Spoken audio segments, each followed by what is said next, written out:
Welcome to Carter's Retro Reviews. Today we're going to be reviewing a Gex for the Sega Saturn. Now I have to hold it like this because if I lift it up, the front will just pop right off.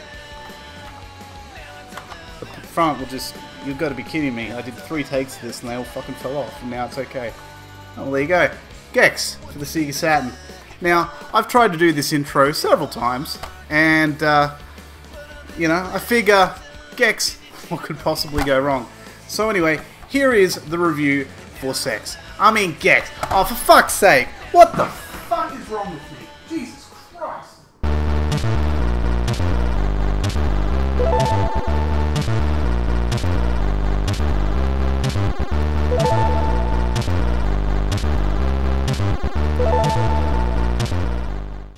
You can smell it, can't you? Oh, no, not that. I'm sorry about that. It always happens after Hungry Jack's or Burger King if you're American. I think it's the onion rings cheeseburger I have. Man, I love them so much. But what I'm really talking about is Gex wanting to become a lovable mascot so hard. And don't get me wrong, of all the mascots in all the world, he's somewhat appealing. He won't shut up and yet charismatic enough to keep the ball rolling. Depending on the level you're playing, he'll repeat himself many times in one level to frustration and annoyance.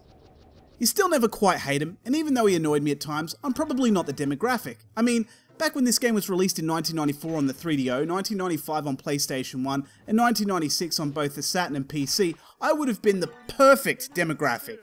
Early high school, late primary school.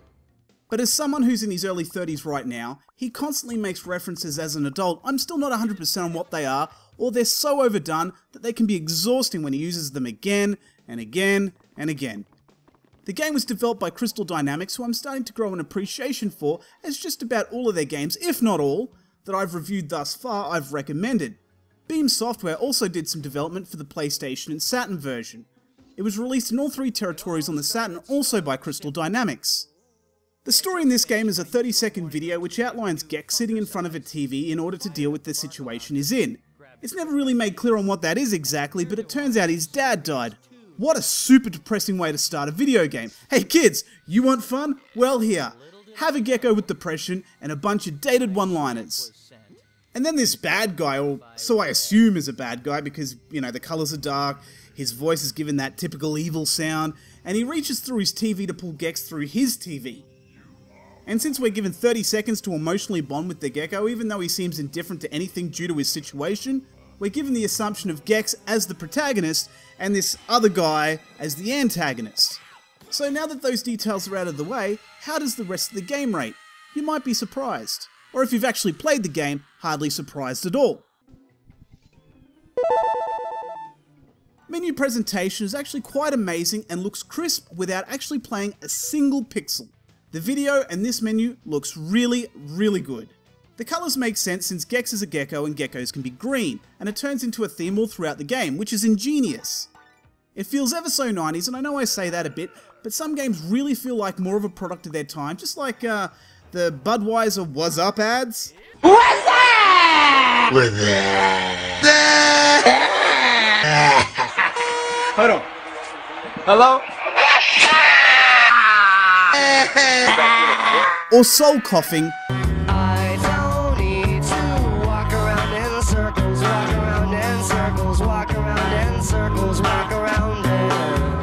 Then something which is utterly timeless like we've seen. The graphics are polished and is smooth like a hot knife through butter. The animation is excellent, the colour palette is a solid choice, and the detailing is pretty good. There's not really a whole lot to say apart from the graphics are a strong point of the game. But I will say that after watching the PlayStation 1 version of the game on YouTube, and okay, it could be the way that the game was captured, but the Saturn version does look superior. The music is pretty good. It doesn't really feel like it adds anything, but it doesn't detract either. The only thing worth mentioning here is the one-liners. While the quality of the sound is good, it does get a bit much, which I've already mentioned. The gameplay gave me a shiver down my spine when the first level had a cemetery/graveyard look, as I've played one game that starts exactly like this, called Johnny Bazooka Tone. I can say with 100% confidence that the graveyard theme and the fact that they're both platformers is where the similarities stop. Gex is as engaging as a TV show you just sat through 3 seasons of in one sitting. The pacing is quite good too, as I died many times in the first attempt of playing this game before third time lucky and everything just clicked. Gex handles well, and so he should. By this stage in the 90s, you've heard the word platformer, and if it's anything less than pretty good, you just moved on with your life. I couldn't quite find the word or words I was looking for to describe this game, but after reading the Sega Saturn magazine review, they felt that the game was predictable, and that accurately mirrors my own opinion as well. But it still has everything else in place that you would want in a game. After playing games with baffling level design and or broken controls, give me predictable any day. One thing I will commend Gex for is having a pretty basic gameplay, and it works effectively throughout the whole game, by which I mean the ability to climb walls on both the background and the platforms in front of us without breaking the game. It's not like I can skip a whole level by climbing onto a raft or a ledge at the top of the screen and bypassing everything along the way, and actively incorporating every skill set he has in a way that's both challenging and still entertains.